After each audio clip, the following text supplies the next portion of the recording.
Hello students, welcome.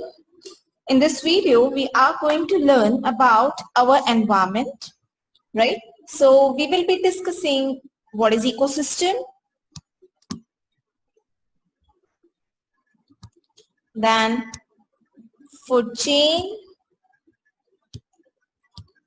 food web. These are the points that we will discuss in this video. Food web, then trophic level, energy flow, right? And then what are the effects of human activity on our environment? So let's begin. Effect of adding waste to the environment. We'll begin with this. There are two types of waste. They are biodegradable waste and non-biodegradable waste. The biodegradable waste are green waste, right? That are decomposed into harmless substances by the microorganisms, and we call those microorganisms as decomposers, right? So decomposers help to degrade biodegradable waste. Whereas on the other hand, the non-biodegradable waste, which are not decomposed by microorganisms, examples are given: polythene bags, plastic, synthetic fibers, glass, metal, synthetic rubber, insecticide, pesticide, and etc. Examples of biodegradable waste are vegetables, fruits, pulses, cereals, cotton, jute, wool, wood, leather, paper, animal dirt, animal bones, etc. So basically, if you observe, the biodegradable waste are the organic waste. The waste that you get it from living organism. Right? So living organism, the waste that is removed or that is produced by living organism, from living organism, part of a living organism, right? Not like the humans. We produce the that waste in the form of plastic bag. Plastic bag is not synthesized inside our body, right? So the waste that is produced inside the body or it's a part of living organism is called the biodegradable waste. And we humans, right? We humans show such activities. We produce lot of waste material which are thrown away into the environment. These waste cause the pollution of air. This waste is causing pollution in the air, water, and soil. It is a matter of concern right now. Because of this pollution, we observe change in our environment that we call it as global warming, right? The effect of pollution, pollutants in our environment. Here are some examples of non-biodegradable and degradable waste. Here biodegradable waste are paper, eggshell, peel of like orange peel, leaves, and here you can see the fruits. Right, rotten fruits are also the biodegradable, and non-biodegradable are plastic bottles or glass bottles, plastic bag that we get it from there, right? The batteries and the wrappers. So these are the examples of non-biodegradable and biodegradable waste. Now moving to the next point, that is ecosystem. What is an ecosystem? An ecosystem consists of all the living organisms in an area along with the non-living components to interact, right? For example, you can categorize an ecosystem. There are two types of ecosystem: natural and artificial ecosystem. Natural, even you can take your garden. Garden is also, yeah, it's an artificial, it's given. Garden is an example of ecosystem. What is the meaning of an ecosystem? In an ecosystem, you will find living organisms. They are living along with the non-living components, right? Living organism. If we talk about garden, in garden we can keep plants as living. And what are the non-living? Non-living is the sunlight, right? Then air. Clear? So the living thing that is there in the ecosystem is known as biotic. Whereas the non-living part of the ecosystem is known as abiotic. So when abiotic and biotic things live together in a particular area, that is known as ecosystem. Clear? So there are two types of an ecosystem, natural and artificial. Natural are the forests, desert, grasslands, mountains, ponds, lakes, rivers, oceans, whereas artificial are the gardens, parks, crop fields, aquariums, zoo, and etc. Now, what are the components of an ecosystem? As I told you that they are made up of abiotic and biotic components. What are the biotic components? The living things, right? Like plants, animals, microorganisms. And they are also known as producers, consumers, and decomposers. So what are the components of an ecosystem? The ecosystem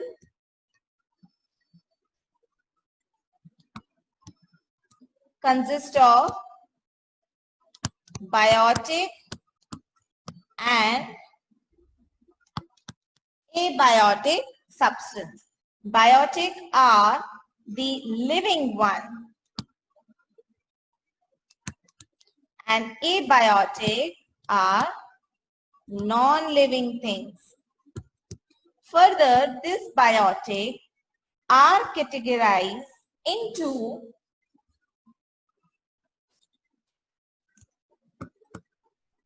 producers, consumers, and decomposers, right? So, biotic components,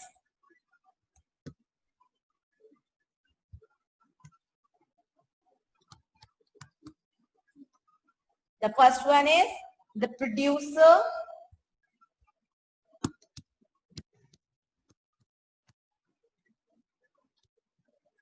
in producer, the examples are plants. Then second comes the consumer, and examples of consumer are animals, humans, birds. Third one is the decomposer. Decomposers are fungi and microorganism. Clear? So these are the parts of biotic things. Consumers are further divided into primary consumer, secondary consumer, and tertiary consumer. Right? So let's see the biotic components. They have producers, consumers, and decomposer. Producers are the green plants which produce food by photosynthesis. Consumers are the herbivores which get food directly from the plants. Then comes the carnivores which get food from food indirectly from the plants. Then comes the omnivores which get their food directly or indirectly from the plants. The third one is decomposers. They are the microorganisms which decompose dead plants and animals. So the chain is like sunlight will be, sun is the ultimate source of energy, right? This light will absorb by the producers. Now, producers are consumed by consumer. When the consumer die, these are decomposed by decomposers, and again, ultimately, the energy is released, get back to the soil, right? Now, let's see the abiotic components. Abiotic components are the non-living components like air, water, soil, minerals, sunlight, temperature, wind, etc. Here in the above figure, I have shown that sunlight. What is sunlight? It's an example of abiotic, right? And here I told you that in the soil. So soil is also an example of abiotic. Right? So in an ecosystem, living organisms and non-living organisms are living together. They show a type of an interaction. Clear? Okay, so now let's move ahead. An example of an ecosystem. This is an example of an aquatic ecosystem. Ecosystem can be aquatic, terrestrial, right? So here you can see a producer, rooted plants, will be consumed by the primary consumer. Here in an ecosystem, plants and phytoplanktons are the producers, primary producers, right? Then comes the primary consumer, zooplankton. Then comes a secondary consumer, which is a fish. Then comes a tertiary consumer, which is a turtle.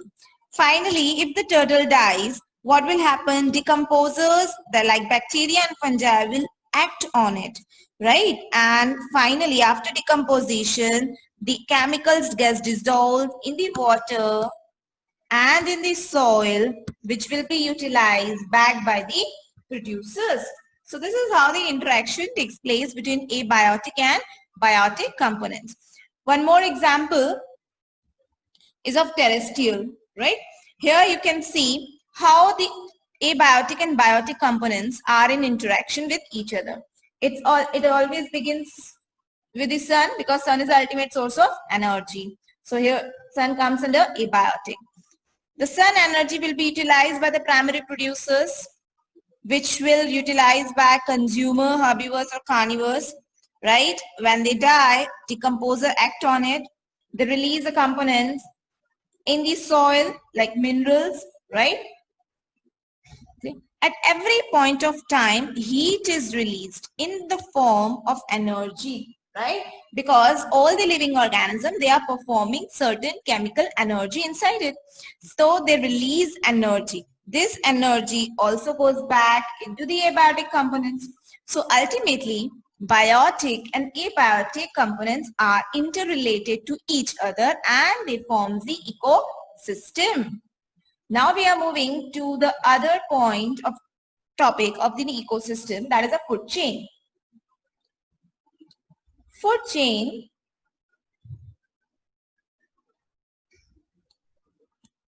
what is a food chain? It's a flow of food energy from one organism to the next and to the next and so on. They usually start with the producer because producers are the ultimate one that produce the food and with the carnivores. In a food chain, an organism gets food from one group of organisms, right? Now here few examples are given. Number one, you can see a grass. Grass will be consumed by deer. Deer will be consumed by the lion. Grass is a producer, deer is primary consumer, and lion is secondary consumer. Another example, grass will be consumed by an insect. Insect will be consumed by a frog. Frog will be consumed by snake, right? Third example is given. Grass is a primary consumer, which will be consumed by moth, a primary consumer, right? Okay. Here it should be producer. Then moth will be consumed by the frog, a secondary consumer. Frog will be eaten by snake and snake will be eaten by hop. So here in food chain, you will see the flow is in one direction only, because grass is able to produce food, which will be, and rest all consumer are heterotrophic in nature. They can't produce their own food. Example of terrestrial food chain, right? Let's see. Grass, a producer which is consumed by the grasshopper, a primary consumer, will be consumed by a bluebird, a secondary consumer, then to snake, a tertiary consumer, then to owl, right? And an apex predator. Clear? That is quaternary. Then what happened to an owl? When it dies, it will be decomposed by a decomposer, right? Decomposer will decomposes the organism. They will they'll make the nutrient available to the soil for producers. So this is how flow of nutrients and food takes place in a terrestrial ecosystem. One more example of aquatic ecosystem.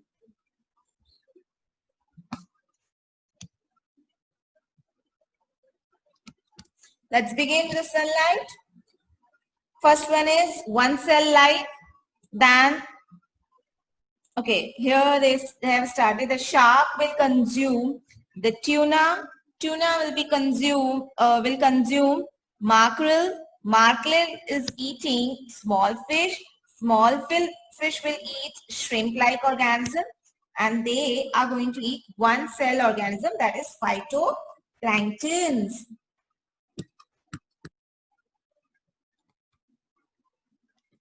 Now, if we go according to the food chain, sunlight will be absorbed by the phytoplanktons, right? Phytoplanktons will be consumed, will transfer its food to the shrimp-like organism, right? Then shrimp-like organism is consumed by small fish. Small fish will be consumed by mackerel. Mackerel will be eaten by the tuna, and tuna will be eaten by large fish. Here also the chain, the reaction is in one direction. So we have observed, we have seen the examples of aquatic and terrestrial ecosystem. Next is the food web. There is no such food chain like the separated food chain available in an ecosystem. All the food chains are interconnected to each other, and that forms the food web. So what is a food web? It's a group of several interconnected food chains. In a food web, an organism gets food from more than one group of organisms. It's not dependent that grasshopper will be only eaten by the frog, or frog will only get the grasshopper as a food. Frog can consume the other insects as well, right? So let's see. We have two examples of the food web. One is of terrestrial and the one is of aquatic. We'll start with the terrestrial one. In the terrestrial, let's see the producers and the decomposers, right? There are different varieties of the producer. It's not like only one plant is available for everyone. There are plenty, numerous variety of plants are there. Then this plant will be consumed by the pika, red-breasted nutchat, Pacific tree frog, Aedes checkerpot, squirrel, mule deer. Now, if we go through the mule deer can be consumed by this organism. It can be consumed by mountain lion, right? Frog, if we go to the frog can be consumed by ringtail. Frog is consumed by western whiptail. Frog can be eaten by raven, by jackrabbit, by pine marten, right? Then western whiptail, if you observe, western whiptail is also consuming pika. Pika is also consumed by a variety of organisms. So here, it's not like a single organism is eaten by a particular organism only. No, They all are interconnected and they form the food web. Right? Now let's see the food web of the aquatic organisms. Sun is ultimate source of energy. Dinoflagellates and diatoms are the producers. Dinoflagellates will be eaten by the shrimp or by pteropods or copepods. Now, pteropods, if we go through the shrimp, it can be eaten by this. They are connected over here. See, copepods, it's connected to lanternfish, it's connected to amphipods, it also connected to the ocean shrimp. Right? Then amphipods to the lancet fish, right? Squid to the lancet fish, mackerel to the tuna, and so on. Here also you will observe a web. All the organisms are interconnected. In short, the primary consumer producers are many. They can be consumed by the primary consumer, any primary consumer. Such primary consumer is consumed by the consumers that are present at secondary level, right? So it can be anyone. It's not mandatory that frog will be eaten by only raven. No.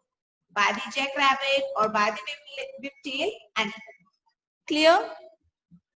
So the food web is interconnection of the food chain.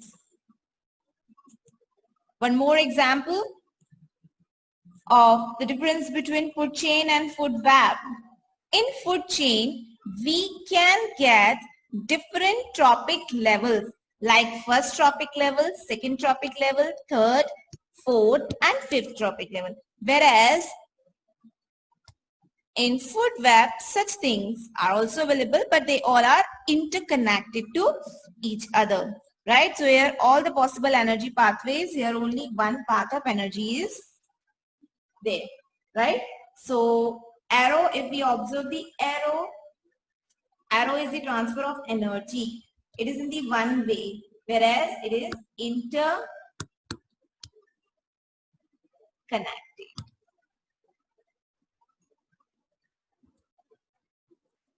Now we are moving to the next topic, that is trophic level. Trophic level is the step of food chain. As we have observed in the previous slide, first trophic level, second trophic level, third and so on. So each step in a food chain where transfer of food energy takes place is called the trophic level. Trophic level can be first trophic level, second trophic level or the third trophic level. Right? First, second, third and fourth. Let's see. Primary producer, first trophic level. Second trophic level. Third trophic level and fourth trophic level. If we go from first trophic level to the second, the number of organism reduces because flow of energy reduces. We are going to learn this as well, right? Since the transfer of food is limited, it decreases, so the number of organisms also reduces. You can see here 4, 3, 2 and 1. Right? Since the transfer of food energy decreases at every trophic level, the number of trophic levels are limited to 4 to 5 because energy transfer will be less. So the trophic levels that we will find will be either 4 or 5.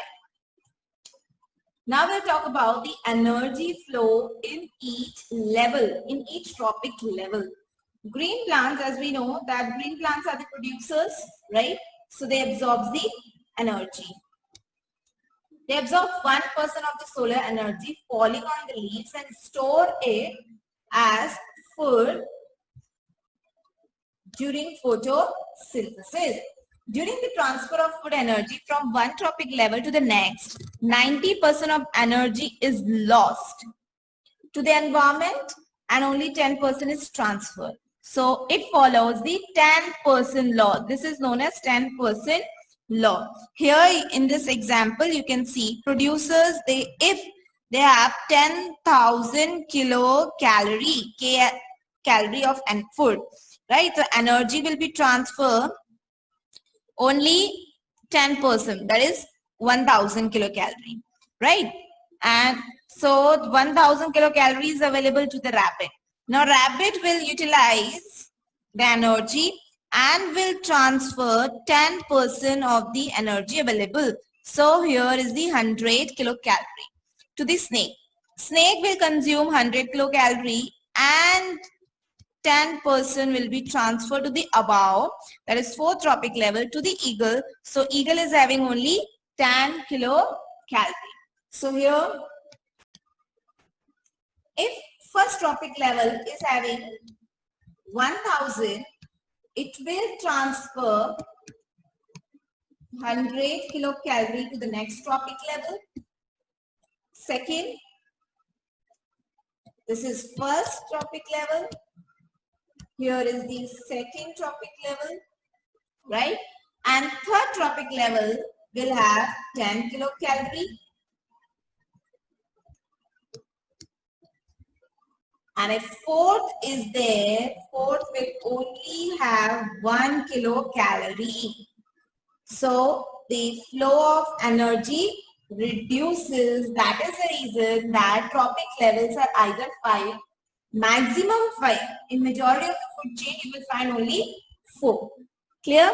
This type of energy flow, this law is known as 10% energy flow law. Right? Same is with the aquatic. First to second, second to third, third to fourth, fourth to fifth, and sixth. Here also you can see the number of organisms in each tropic levels, right? And every point, whenever the energy is flowing from one tropic level to the next, heat is lost, and that heat is available in the environment. The next topic is biological magnification. The biological magnification. What is biological magnification? Biological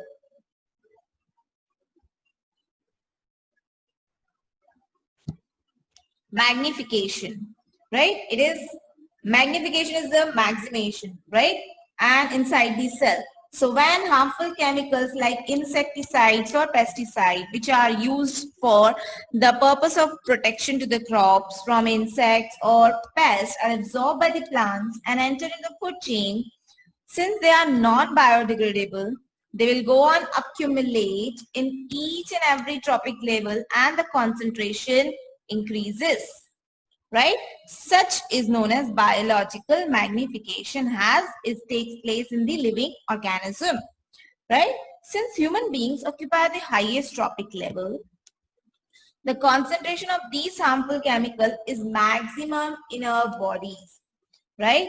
So the increase in concentration of harmful chemicals in the body of organism at higher tropic level is known as biological magnification.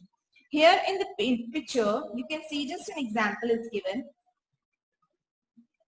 A pollutant enter into the water, right? A pollutant is there that has entered into the water. So mayfly, the concentration of that pollutant in the first tropic level is less. Now here, these mayfly will be consumed by a bluegill, a fish, right? So amount goes on increasing because bluegill is going to consume more than like for example, let's say 10 number of mayfly are consumed by bluegill. So inside, as the compound is non-biodegradable, so it will get accumulated in the fish, right? This fish will be consumed by bass, another type of fish, right? And let's say this bass is consuming 5 such bluegill. Clear? So each and every time, whenever it is the bass is consuming bluegill, so the amount of pollutant increases inside its body. And finally, humans are going to consume it. So the amount goes on increasing in the humans. So the one that is there at the top of the food chain, top tropic level of the food chain, will have the maximum amount of concentration of pollutant, As they are non-biodegradable, they can't be removed from the body. There are one more example. This is from your textbook, that is DDT, right? The full form of DDT is dichloro, diphenyl, trichloroethane. This is then in pesticide that is being used in the crop, that was used in the crops, as they are non-biodegradable. Once it was observed that the biological magnification is observed, so the use of this DDT has stopped. Now let's see how the concentration increases. This is from our NCERT only, right? You can see the red dots in the water, because ultimately through irrigation the water is added into the through irrigation the pollutants, those are present in the soil, will go and collect in the ground level and finally to the water bodies. So the producers will consume, the amount is 1000. Zooplanktons will consume the producer, the amount increases to 10,000, right? What is this? The concentration of DDT inside the organism. When zooplanktons are consumed by the small fishes, the concentration increases to 1 lakh. When the small fishes are consumed by the large fishes, concentration again increased by the 10 lakh, right? When these large fishes are eaten by birds, those are the fish-eating birds, the amount increases, right? Here also arrow you can observe, the arrow is also getting broader. It is narrower at the end but broader at the top. So this is the biological magnification, the concentration of non-biodegradable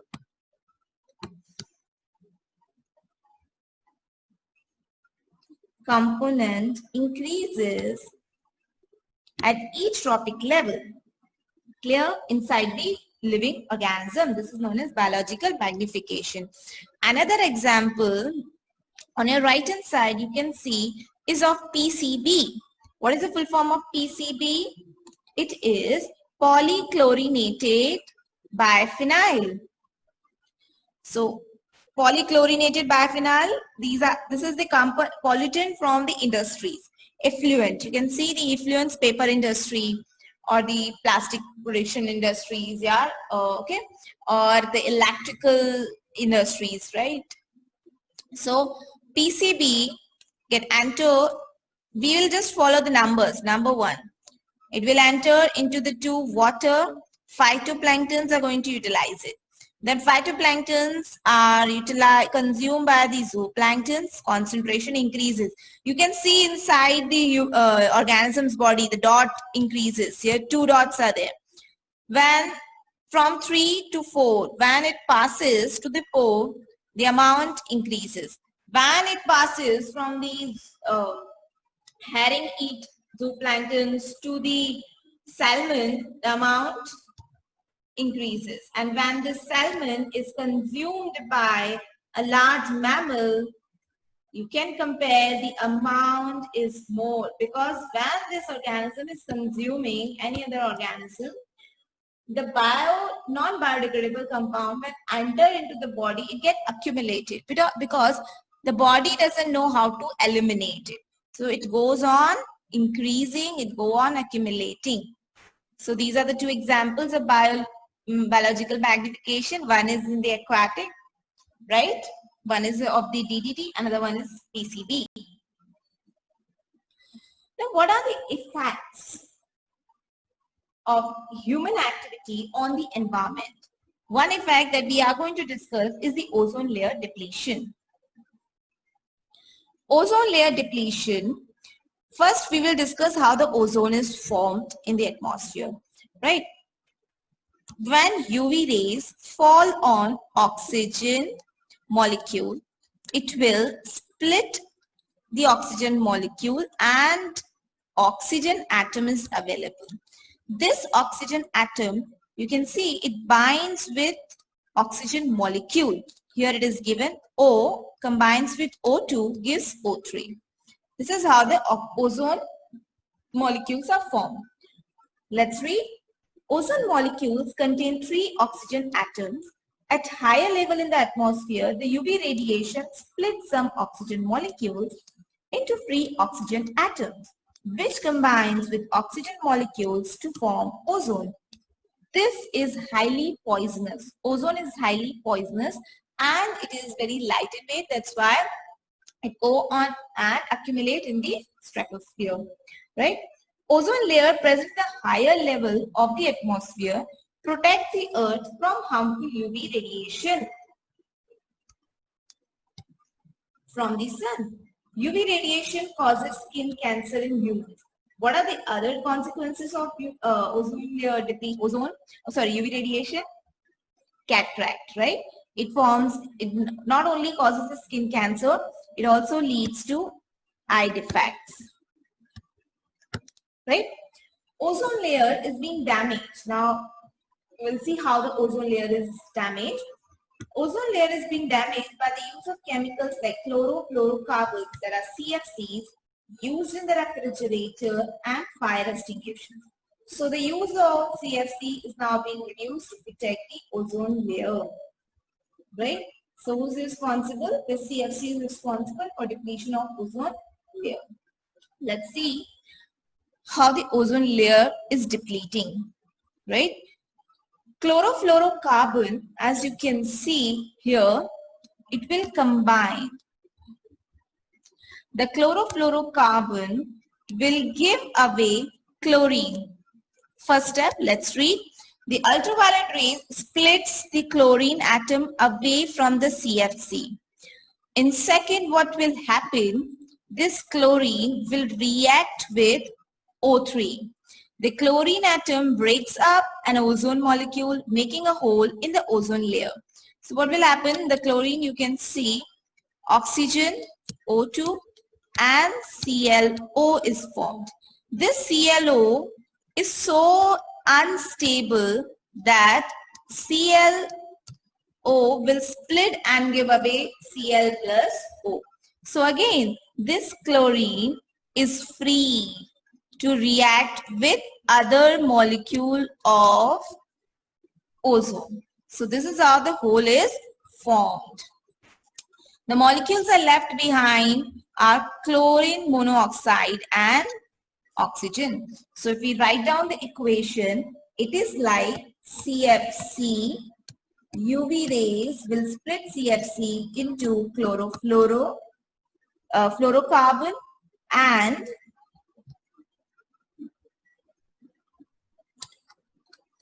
Cl. This Cl will combine with O3, gives ClO plus O2, right? This Cl2 is so unstable that it will split away and give free chlorine.